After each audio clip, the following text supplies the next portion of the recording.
सबको कैसे हुई? क्योंकि एक बार अनुसूचित क्षेत्र घोषित हो जाता है, वहां पे MRC versus state of Jharkhand का एक जजमेंट आया, उसने ये कहा है कि एक बार अनुसूचित क्षेत्र घोषित हो जाता है, इसके बाद राष्ट्रपति स्वयं वहां वैलिड नहीं होते हैं। तो कलेक्टर साहब तुम यहाँ वैलिड कैसे हो? यह सवाल है कि आपका इस शेड्यूल एरिया के अंदर अगर कलेक्टर कहता है कि सरकारी जमीन है या कलेक्टर कहता है कि मेरी जमीन है, तो कलेक्टर साहब सबसे पहले तुम्हारा बाप लाके रखो, ये जमीन किसकी है उसको दे देंगे हम। ये जमीन जो है अगर सरकारी है तो सरकार का बाप लाके दिखा दे, कलेक्टर तेरी है तो तू तेरा बाप लिखा दिखा दे, मैं मेरा बाप दिखाता हूं, ये जमीन किसकी है बता देंगे। कालांतर में ये जो खेवट हुई है, खेवट मतलब खाली जमीन जो पड़ी रहती है उसका खेवट होता है, और खेवट ही जो शब्द है वो आपका रिवेन्यू में जाकर के खाता नंबर बनता है। तो यहां सरकार की जमीन कैसे? और सबसे बड़ी बात यह है कि ये नगर निगम और नगर पालिका नगर पार्षद बना करके ये कह रहे हैं कि यहाँ पे ग्राम सभा वैलिड नहीं है। तो संविधान के अनुच्छेद 243 का एम यह कहता है कि इधर नगर पालिका नगर निगम का विस्तार नहीं हुआ है, तो तुम ये नगर निगम लेकर के कैसे बैठे हो, ये हमें समझ में नहीं आ रहा है। आपका अलीराजपुर हुआ, जोबट हुआ, मेघनगर हुआ, थांगा हुआ, पेटलावद हुआ, ये सब पे नगर पालिका नगर निगम का विस्तार इन लोगों ने करके रखा है।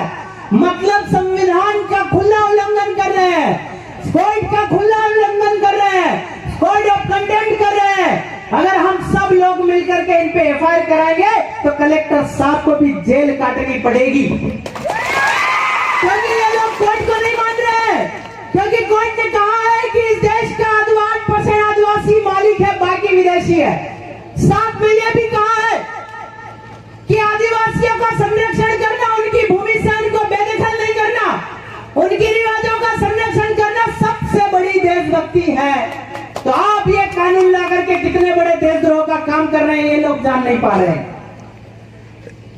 ये जो बार बार हमारे लोग आवाज उठाते हैं और ये लोग आईपीसी और सीआरपीसी लगाने का प्रयास करते हैं, अनुसूचित क्षेत्र में Pallakashi Vishwanatham versus state of Andhra Pradesh में ये कहा है कि judicial magistrate are not punish to the schedule area. मतलब जो जज साहब है वो भी आदिवासियों को दंड नहीं दे सकते हैं, तो हम लोगों को जेल और जुडिशियल कस्टडी कैसे दे रहे हैं, ये भी बड़ा सवाल है आपके अलीराजपुर में। और Ratan Singh versus state of Andhra Pradesh ने एक बार और कहा है कि CrPC shall not apply to the schedule area. मतलब सीआरपीसी का विस्तार अनुसूचित क्षेत्र अलीराजपुर में नहीं हुआ है, तो आप आईपीसी तो लगा रहे हो पर सजा कैसे दे रहे हो, यह भी बहुत बड़ा सवाल है आपके अलीराजपुर के अंदर। यहाँ के समाज सेवी और यहाँ के राजनीतिक बड़े बड़े भाई लोग बैठे हैं, ये लोग क्या सिर्फ नींद निकाल रहे हैं? इनको कानून का ज्ञान नहीं है क्या? ये लोग संविधान का नहीं पढ़े? ये नींद निकालने वाला काम बंद कर दीजिए। अलीराजपुर हमारे आदिवासियों का क्षेत्र है और यहाँ पर पे कलेक्टर साहब भी यहाँ वैधानिक है। अगर वैधानिक है तो हमें कलेक्टर साहब गैजेट नोटिफिकेशन अर्थात राजपत्र आप दिखाए तो हम मानेंगे कि आप इस ऑफिस में वैलिड है। हमारे क्षेत्र में ये जो लोग हैं आपके झाबुआ और अलीराजपुर जो टोटली अनुसूचित क्षेत्र है, इसमें ये लोग मिशनरी टाइप से घुसते हैं, ये लोग धर्म का एजेंडा लेकर के घुसते हैं, ये लोग फालतू का प्रोपेगेंडा नौकरी लेकर के घुसते हैं कि आपको ये दे देंगे, आप तो भक्त बन जाओ, आप ये बन जाओ करके आपकी जमीन छीन रहे हैं। जबकि आपके आदिवासी अनुसूचित क्षेत्र झाबुआ और अलीराजपुर में 1 इंच भी जमीन सरकार की नहीं है, ऐसा समता जजमेंट ने कहा है। और कहा है फिर हमारे एमपी ने कि अनुसूचित क्षेत्र में सरकार एक व्यक्ति है, और भू राजस्व संहिता की धारा 165 ने कहा है कि आदिवासी की जमीन गैर आदिवासी को नहीं हो सकती है। तो क्या सरकार आदिवासी है जो मेरी जमीन छीन रही है? ये जो सबसे बड़ा सवाल है। तो आप सब लोगों को आज आप तहसीलदार और एसडीएम जिनसे भी मिलने आए हैं उनसे ये कहना कि तू तेरा बाप ला करके दिखा दे तो हम मेरे हिस्से की, मेरे बाप के हिस्से की भी तुमको जमीन दिला दो, पर तेरा बाप नहीं है तो तू पोटले बांध के यहाँ से निकल जा। क्योंकि जो जमीन है वो अपने बाप के नहीं होती। ये लोग नाजायज औलाद है जो आपकी जमीन मांग रहे हैं, इनके बाप का ठिकाना नहीं है। ये थाईलैंड, कंबोडिया, वियतनाम से आए हुए लोग हैं जो आपके खनिज को छीनने का कोशिश कर रहे हैं। केरल बनाम 2013 में जजमेंट आया, उसने कहा कि जिसका जमीन है उसी का खनिज है। तो हमारे जमीन में पेंसिल निकले या कुछ भी निकले हमारा है भाई कलेक्टर, तेरा कैसे? आज जवाब दो भाई। आपको सवाल पूछने लायक बनना पड़ेगा। अगर सवाल पूछने लायक नहीं बने तो ये लोग जो है आपको मार डालेंगे, आपको निपटा डालेंगे। ये NW जैसी साजिश लेकर के आ रहे हैं, G20 का एजेंडा लेकर के आए हैं। ये लोग कभी बारिश करवाते हैं, कभी नहीं होती है। ये लोग कृत्रिम बारिश करवा के आदिवासियों को इस धरती से समाप्त करने का प्लान कर रहे हैं। लड़ाई दो प्रकार की है भाइयों, नस्ल और फसल की। फसल उसने खत्म कर दिया, आपका देसी बीज खत्म कर दिया, कोदरा खत्म हो गया, हमली खत्म हो गया, कूड़ा खत्म हो गया। और लोगों ने जीएम सीड्स लागू किया है, जीन मॉडिफाइड सीड, मतलब कि आपके बीज का डीएनए चेंज कर दिया है। ये लोग NWO की साजिश में भूखमरी लाएंगे, महामारी लाएंगे और जो इतनी बड़ी बड़ी साजिशारी लॉकडाउन लेकर के आएंगे और कहेंगे कि आपका बारिश नहीं हो रहा है। आप लोग एक काम करिए, कंपनियों को जमीन दे दो और आप बंधुआ मजदूर बन जाओ। तो आप लोग कंपनी में काम करने जाओगे और कंपनी सारा ठेके लग जाए, सारी जमीन कंपनी का हो जाएगा। ऐसा G20 का एजेंडा बोलता है। इस एजेंडे पे ये जो प्रोजेक्ट निकला है, इस एजेंडे पे ऊपर ही मोदी जी का फोटो है, उस पर लिखा G20 का agenda, one world one military depopulation, मतलब जनसंख्या नियंत्रण करने का प्लान है उनका। जनसंख्या नियंत्रण में कोई मंत्री अपने छोरे को नहीं मारेगा, अगर मारेगा तो आदिवासी के छोरे को मारेगा। और जो कंपनी ला करके जो पानी निकलेगा उससे आपके बच्चे लूले, लंगड़े, बेरे, काने, भूसे पैदा होंगे। और जो आपके बच्चे ऐसे पैदा होंगे तो सरकार ये प्रस्ताव लेकर के आएगी और कहेगी कि काम करो, आप हमसे बच्चा लो, हाइब्रिड बच्चा लो, जिसका जीन चेंज करके वो देंगे। जैसे आपका कपास है ना BT2, वैसा ही आपका बच्चा भी हाइब्रिड वाला बच्चा, यानी कि डीएनए आपकी नस्ल खत्म करने का प्लान है। अगर कोई तर्क करने वाला नेता हो, अगर कोई तर्क करने वाला कलेक्टर हो या तर्क करने वाला SDM हो तो वो हमसे आकर के सवाल करे या तर्क करे, हम बताते हैं हम सत्य बोल रहे हैं या गलत बोल रहे हैं। ये लोग आने वाले 10 साल में आदिवासियों को इस धरती से निपटा देंगे। आप लोगों को जागना होगा, सरकार की नीतियों से दूर होना होगा और नेताओं को, इधर गुमान सिंह जी भी इधर झाबुआ से है, रतलाम में उनको बिना कपड़े करके भेजा था ना, वैसे इन नेताओं को भी आप भेजना चालू करो तो अच्छा काम बनेगा। इन नेताओं को भले कांग्रेस का हो, भले बीजेपी का हो, नेता तो आदिवासी है, हमारी नस्ल का है, हमारे खून का है, हमारी बात क्यों नहीं करता? क्या आप ये जो देश है, ये गांव से देश है, देश से गांव नहीं है, गांव से इंडिया, इंडिया से गांव नहीं है। इस फिलोसॉफी को समझो। तो सारे नेताओं से निवेदन है कि दिल्ली की बात नहीं मानो, हमारी बात मानो तो यहाँ रहो, नहीं तो तुमको गांव से बाहर कर देंगे। अगर आप गांव में रहते हो तो गांव के पटेल, गांव के मालिक कहलाते हो। अगर आप 6x6 का या 40x50 का प्लाट अलीराजपुर में अगर खरीद के रहने लगो तो तुम वहां के आसामी और शरणार्थी कहलाते हो। ये चीजों को समझना होगा। गांव है तो रीति है, गांव है तो रिवाज है, गांव है तो परंपरा है। अगर गांव खत्म हो जाएगा तो आपकी रीति रिवाज, परंपरा और मालिकाना हक भी समाप्त हो जाएगा। आप लोग ये तो सोच रहे मत कि हमको जमीन के बदले जमीन मिल जाएगी, इसके बदले या इसके ये मिल जाएगा, कुछ नहीं मिलने वाला। और ये लोग आपको ऐसे क्षेत्र में ले जा करके फेंकेंगे जहां आपको काका, बाबा, मामा, मामी, मोहर, मासी किसी का भी पता नहीं रहेगा। ऐसे क्षेत्र में आपको फेंकेंगे, क्योंकि ये उदाहरण हम देख चुके हैं कि हमारा जो माही डैम बना है बांसवाड़ा के अंदर, वहां से एक भाई डिंडोर परिवार का जब आपका विस्थापित होकर के गुना जिले रामगढ़ में गया, जब हम उनसे मिले तो उनके आंखों में आंसू थे और वो कह रहे थे कि विलेश भाई, मेरी माँ का भी पता नहीं, मेरे बाप का भी नहीं पता, मेरे मामा का भी नहीं पता, मेरा मासी का भी नहीं पता, और दिन में शरणार्थी लोग मेरी छोरियों को पकड़ लेते तो भी मैं कुछ नहीं कर पाता हूँ। ऐसी हालत करके वो रो रहा था। अगर आपके इस 15 गांव में ये लोग खरीद करके आपको भगाए ना, आपकी हालत भी ऐसी कर देंगे। इसलिए आपको जाग जाना चाहिए। कांग्रेस आई बीजेपी बाप नहीं करना है। आपको समाज का सामाजिक सैनिक बन के खड़ा होना है। जिस दिन समाज का सामाजिक सेना खड़ी हो गई, उस दिन इन जो हमारे पे मुत रहे हैं, हमारे लिए खरीद ला रहे हैं, इनकी गांव में घुसने की औकात नहीं होगी। अगर गांव में घुस गया तो जिंदा वापस लौटना उसका मुश्किल हो जाएगा। इसलिए आप सामाजिक व्यवस्था पे काम करें, सामाजिक सैनिक बनाने का काम करें। आप उनके इतिहास उठा के देख लीजिए, टंटिया भील और बिरसा मुंडा। टंटिया भील एक वो सैनिक थे, 1700 सैनिक मात्र उनके साथ चलते थे, पर जब मरे तो 2 लाख लोग उनको देखने को तरस गए। टंटिया भील है कौन? ये है नैसर्गिक पावर आदिवासियों का। आप लोगों को ऐसा बनना पड़ेगा।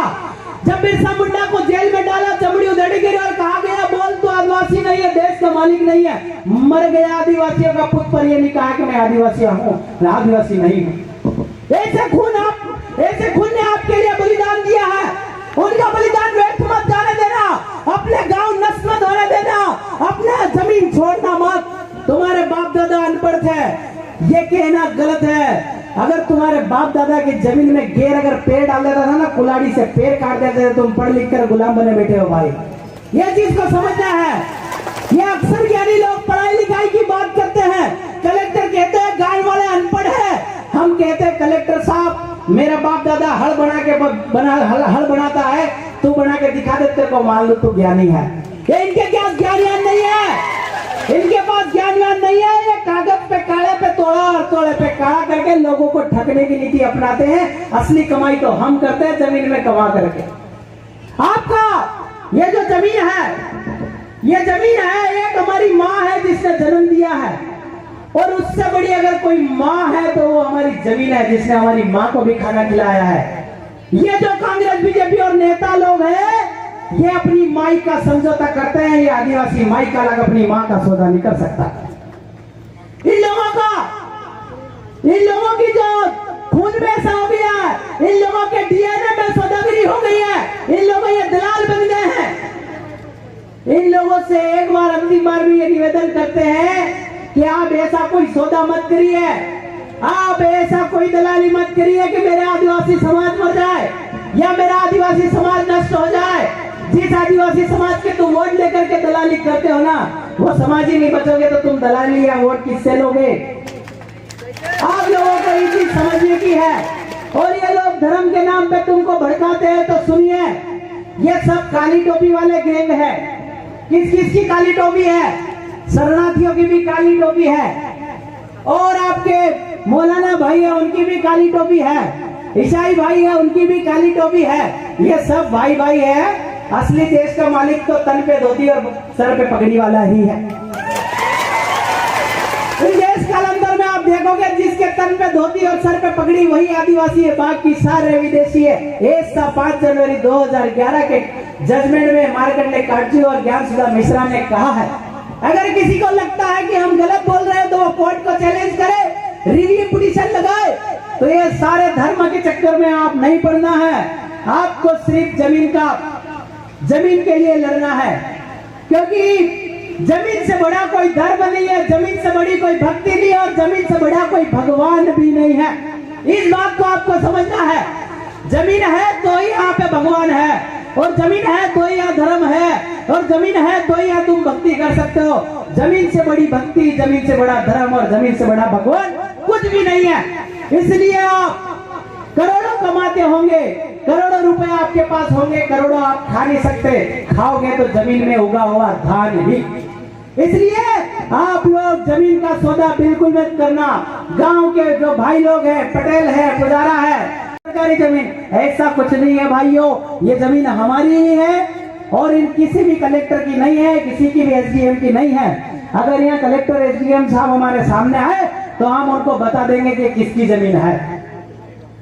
तो आप सब भाई लोगों से ये निवेदन है कि जमीन की लड़ाई में संगठनवाद, पार्टीवाद, व्यक्तिवाद सबसे ऊपर आकर के लड़ाई लड़ो। समाज मरने वाला है, समाज को ये लोग मारने वाले हैं। एनडब्ल्यू जैसी साजिश ला करके आदिवासियों को मार देंगे, और आदिवासियों की फसल तो बर्बाद हो गई है, नस्ल भी बर्बाद कर देंगे। ये प्लान इन्होंने एनडब्ल्यू की साजिश में बनाया है। जब पेपर में लिखा G20 एजेंडा, ये यही एजेंडा है कि आप लोगों को मारने की साजिश है। अभी तक तो जमीन जा रही थी, अभी आपकी मौत पे आकर के गिरी है कि आपकी जान बचेगी कि नहीं बचेगी, ये सवाल है। ये लोग जो है आपको मार देंगे और मरने का टाइम आएगा और आप कहेंगे कि जाग जाए, संभव नहीं है। इसलिए जो भाई लोग, जो समाज सेवी भाई लोग, कार्यकर्ता लोग, ये जो युवा लोग आपको बता रहे हैं कि ऐसी साजिशें हो रही है, इन साजिशों को मान करके लड़ने का हिम्मत लाए, बिरसा और टंटिया को पढ़ने की कोशिश करें। हमारे आदिवासी वो लोग थे, हमारे पुरखे वो लोग थे कि गर्दन कटती थी तो गर्दन अलग हो जाती थी, धड़ चलता था। इतने पावरफुल हम लोग हैं, डरने की कोशिश बिल्कुल मत करना। ये लोग जेल में डाल सकते, इससे ज्यादा कुछ नहीं कर सकते हमारा। और जेल तो हम पहले कह दिया, जेल तो हमारी पार्ट टाइम गर्लफ्रेंड है, हम डरने वाले नहीं है। हमें गुमान सिंह जी ने जेल में डलवाया था, रतलाम में डलवाया, नहीं माना तो जबलपुर सेंट्रल जेल में करा, पर हमें कोई डर नहीं लगा। हम लोग, हमारा समाज जिंदा रह जाएगा, मरना तो वैसे ही है, मरना तो वैसे ही है। अगर समाज के लिए लड़ते लड़ते मरते हैं तो ये बड़े गर्व की बात होगी। आप सब युवा लोग ये प्रण लेकर के जाए कि जमीन का 1 इंच भी हम किसी को नहीं देंगे।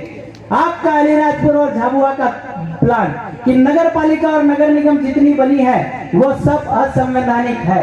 कोई भी संगठन हो, कोई भी पार्टी हो, आपका पहला मुद्दा यही होना चाहिए कि नगर निगम, नगर पालिका झाबुआ और अलीराजपुर में असंवैधानिक है, इसको तुरंत यहाँ से खत्म करें और ग्राम पंचायत बनवाए। ग्राम पंचायत बन जाएगी तो पैसा एक लागू हो जाएगा, पैसा एक लागू हो जाएगा तो ग्राम सभा वैलिड हो जाएगी और रूढ़ी प्रथा का जो ग्राम सभा है वो भी स्वतः लागू हो जाएगी।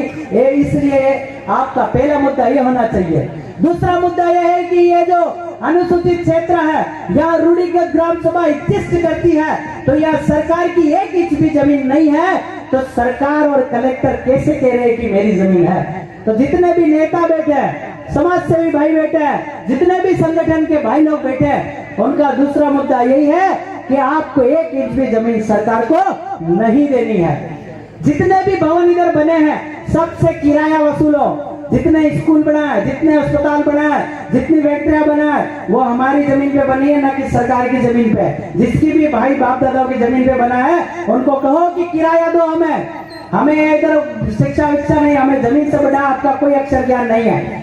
ये जो अक्षर ज्ञान है ना, ये फेक है, ये कोलंबियस सिस्टम है। ये मूर्ख चक्रवर्ती ब्याज पढ़ा करके लोगों को लूटने की नीति सिखाते हैं, हवा में पैसे पैदा करवाते हैं।